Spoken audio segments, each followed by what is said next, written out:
just going back, everyone's returning October 20th, whether or not we meet these metrics. Once met, we will bring back pre-K, kindergarten, first and second grade, Monday through Friday on October 20th. October 20th will also be the first day in class for sixth graders throughout the district. On either Friday, our public separate schools will also return Monday through Friday on October 20th. We are taking this phased approach to reopening, giving our limited fiscal and human resources to open fully, and health and safety recommendations to gradually re-enter. Our youngest students are coming back first because we know that this is where learning losses will likely be the greatest, and because younger students are less likely to transmit the virus to each other or to adults. Elementary school practices also make it easier to cohort students, thus further limiting movement between students and adults in schools. The next phase of re-entry begins on October 26th. Third grade, fourth grade, and fifth grade will return to school Monday through Friday. Seventh and eighth graders will return either on Monday and Tuesday or on Thursday and Friday. Wednesday is deep cleaning day for our middle schools, and Friday afternoon will be deep cleaning days for all of our school buildings. Finally, if we continue to hit our key metrics, then on January 20th, we will return our high schoolers for face-to-face instruction on the first day of the second semester. Similar to our middle schoolers, these students will either go to school on Monday and Tuesday or on Thursday and Friday, with the remaining days reserved for virtual learning. Transportation will look differently this year than in years past. Bell schedules will be adjusted slightly at all three levels to allow time for bus travel. The elementary school day will be from 7:35 until 2:05. The middle school day will be from 8:35 to 3:25, and the high school day will be from 9:35 until 4:25 p.m. To accommodate transportation needs, we are asking all parents to fill out a transportation preference form by 5 p.m. on Thursday, October 1st, indicating whether or not you need transportation. This is critical so we can make sure all students who need transportation are able to have transportation. I also wanted to mention we have extended the deadline to either sign up for or withdraw from our 2 virtual schools until this coming Monday, September 28th. After this date, the only time to transfer in or out will either be at the semester break or at the year-end break. The goal of reopening is to serve the maximum number of students possible for the greatest amount of time possible, while also keeping students and staff healthy and safe. We look forward to welcoming our students back to school, and now we'll take questions that you might have. Pre-K enrollment is down. Oh, I'm so sorry. You can go. No.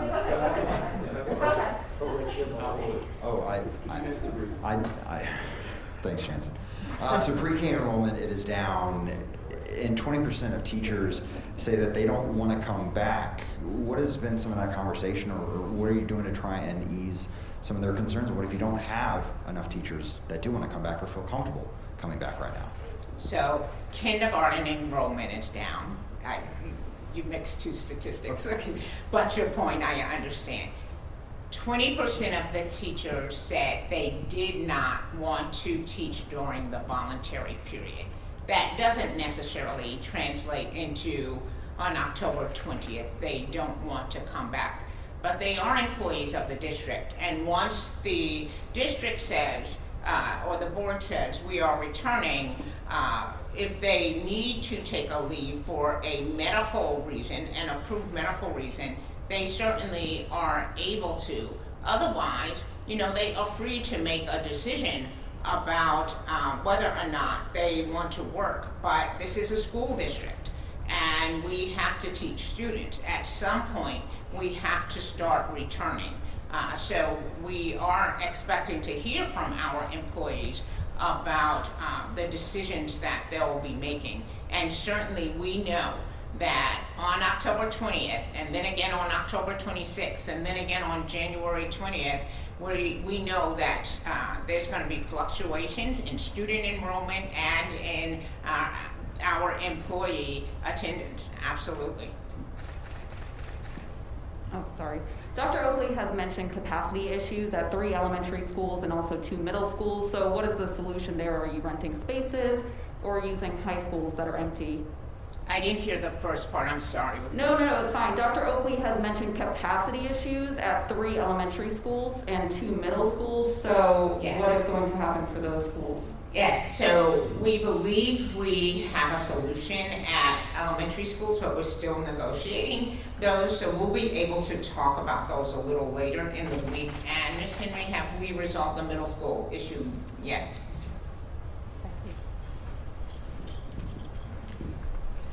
So the capacity issues at middle schools would be if we brought all of our students back into the building, because we're doing an A-day, B-day schedule, where only 50% of the students would be in the building. Our middle schools are able to hold those number of students.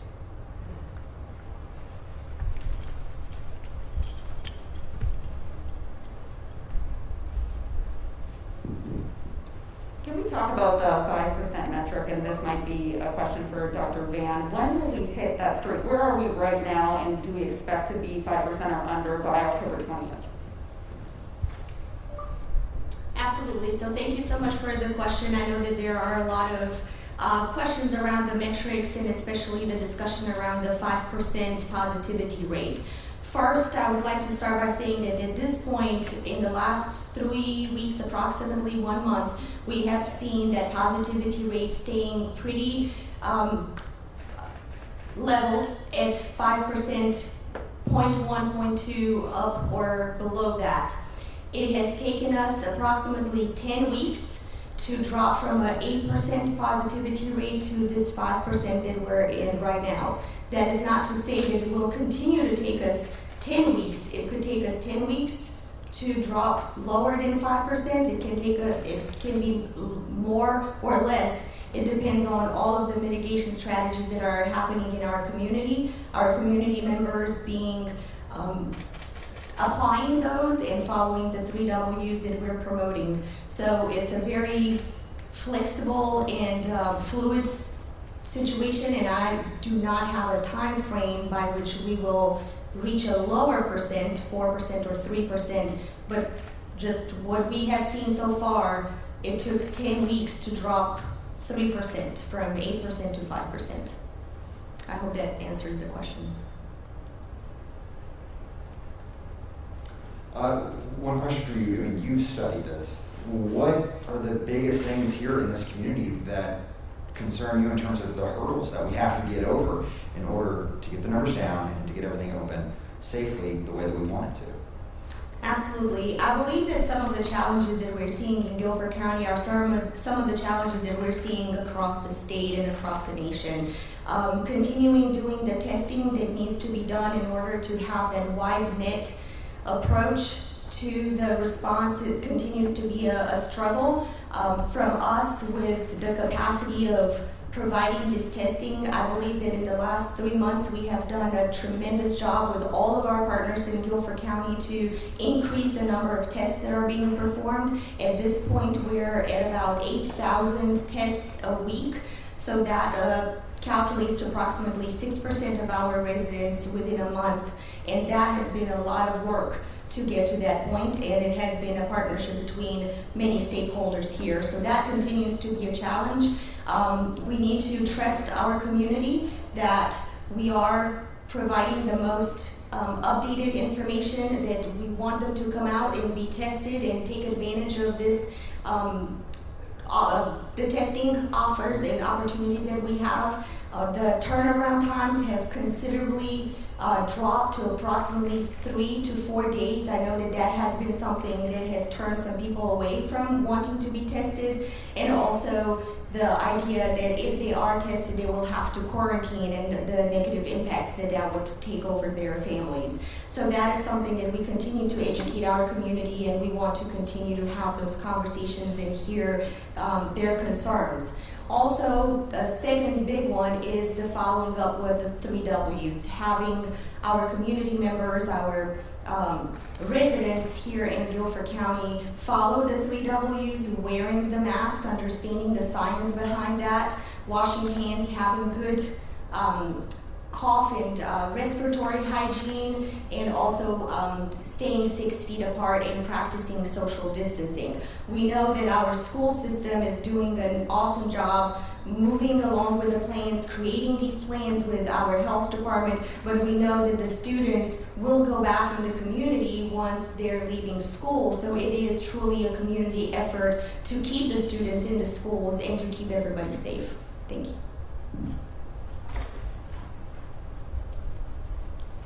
So many parents are concerned about, social distancing in the classroom is one thing, but once they get onto the buses, is there going to be any plan surrounding capacity on those buses? Will there be more buses added to routes to pick up students? How will that work? So remember, for secondary, we're still under Governor's Plan B, which means we cannot exceed the 24 students on the bus, so there is the social distancing.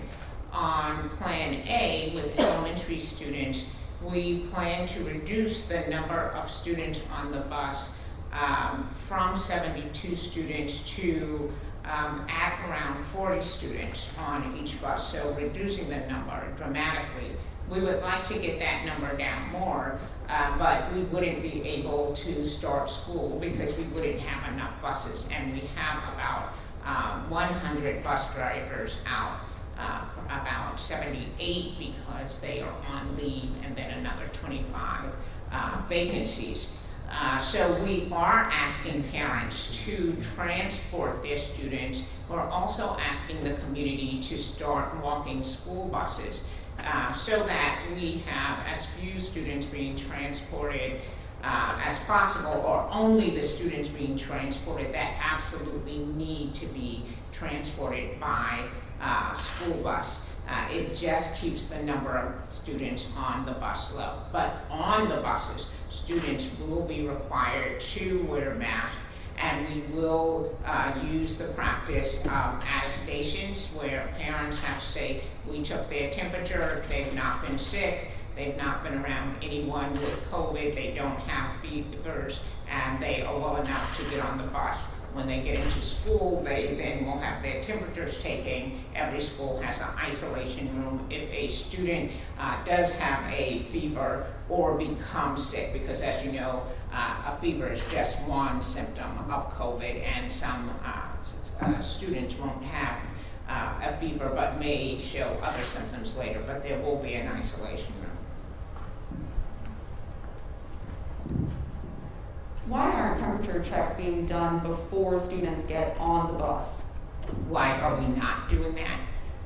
Because it would require an additional person. So we can't have a bus driver come from behind the wheel of the bus, come down the steps to take the temperature of a student while there are other students. And that, I think, is a really great question. It gets at the heart of how difficult it is logistically to restart schools.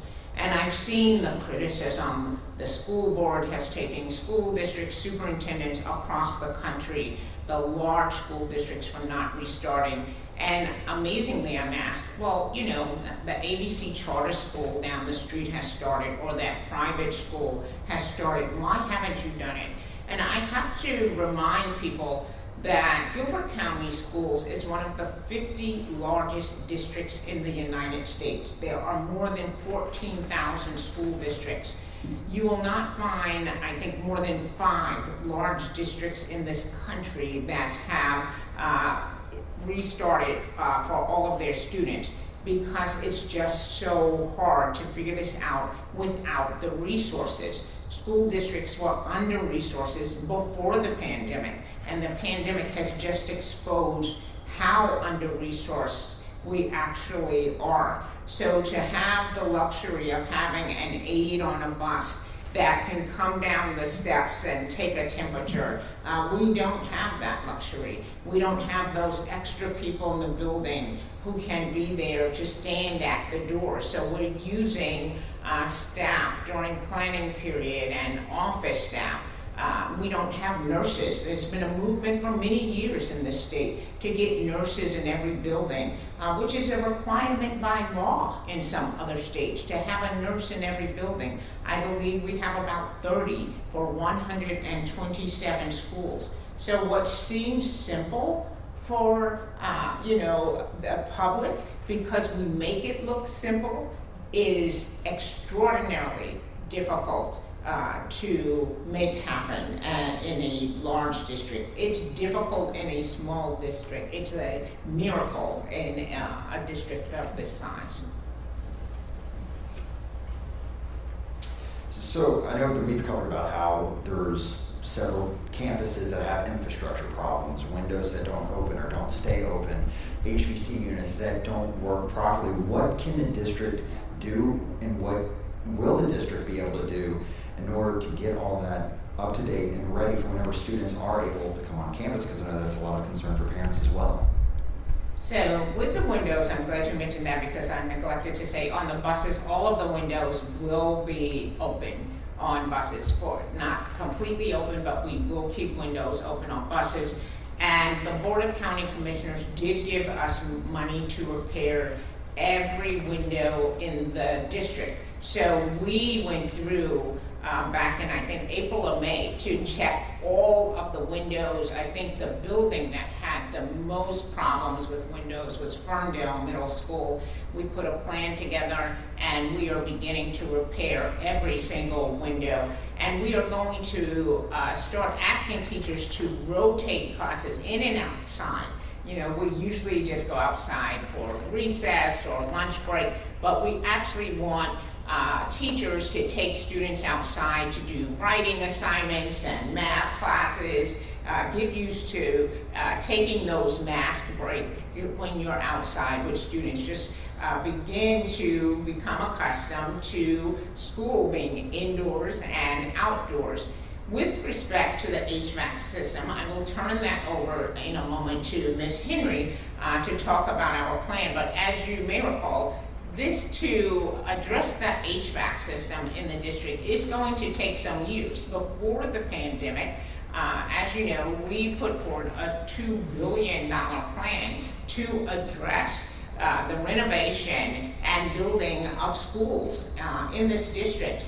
On November 3rd, there will be a bond referendum on the ballot that voters can vote their conscience on.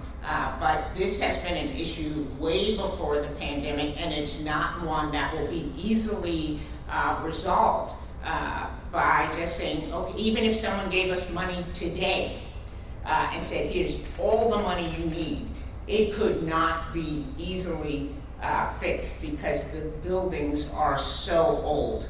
And this is another issue that school districts are facing across the country. But there are things we are doing, like opening windows, holding classes indoors, outdoors, changing vents, and other measures to make sure there is fresh air circulating. Ms. Henry.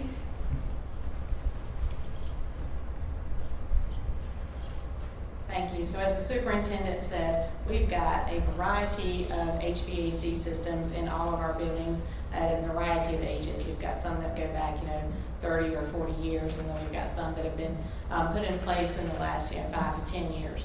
What we're doing in all of our buildings, we're working with the manufacturers where we can still reach out and contact them, or designers of the systems.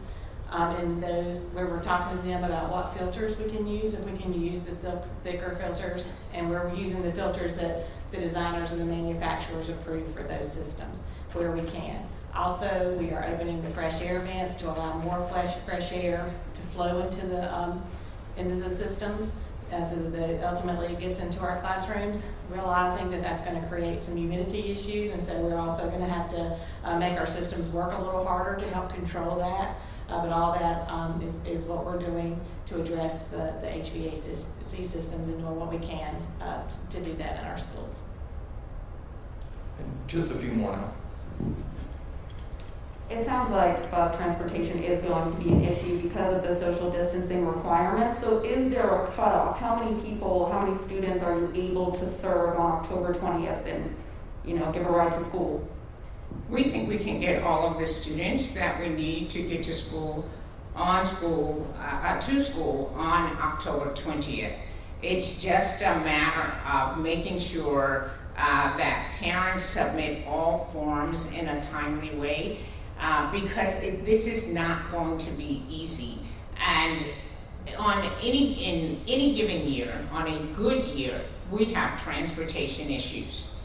I want parents to understand, the many parents who were saying we want to get back, that it's going to be different. Like we have parents saying, the students really need socialization. Well, students will not be in lunchrooms together hanging out. They're not going to be playing kickball together in the ways they once did. Schools will look very different. And things will take time in terms of how you even enter a building, where you enter the building, bringing students into different doors, exiting in different places. So I think it's more about helping us get used to the amount of time and the sheer logistics of how we social distance with 73,000 students and 10,000 employees. It is going to be massive. And I also just want to say, many parents, we have been receiving hundreds of emails, maybe thousands from the time this started. Half of them want students to go back, half of them want students to remain home. And today we're starting to get the emails. Thank you. We're getting emails. You did not listen to the parents. You did not listen to the teachers. I just want everyone to know that this board, all 9 members, they don't deserve that kind of criticism.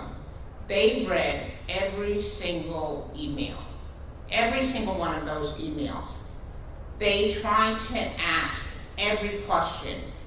You only saw some of the questions, but for weeks they would send emails and call and ask staff to try to resolve some of the issues from constituents.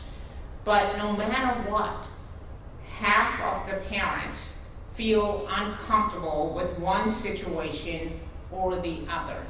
We have to learn to respect that. And that's why we have 2 options. You can send your children back, or you can enroll virtually. But there's not very much more we can do. And this boards across the state, superintendents across the state did not strike this match. We did not start this pandemic. We can't end the pandemic. All we can do is try to, within the resources we have, the parameters we have, to provide your child with an education. And it will not be the same education that your child had pre-pandemic, but we're going to keep giving it our best every day. And I just want to say that on behalf of the Guilford County Board of Education, because they have been trying their best to try to keep everyone happy, and it's just impossible. But they are dedicated to providing every child with a great education, as are the administrators in this district, the principals who have been working tirelessly, the teachers who are doing education in a completely different way, but give it their best every day. And I feel like I really have to shout out the custodians who inadvertently got beat up a little bit last night. And I know there are some issues with how do we take on this sanitizing buildings in a pandemic. And they had to learn new ways too, but I tell you, they are out there giving it their all as well. And I want to tell the custodians especially today, I thank you for the work you're doing. I see you, I see what you're doing every single day. All of the employees, school nutrition workers, our research staff, those who supervise the principals, the bus drivers, everybody who is doing everything they can to ensure that students continue to receive a great education. On behalf of Dina Hayes, Linda Wellborn, the Board of Education, and this community, I say thank you. Thank you so much.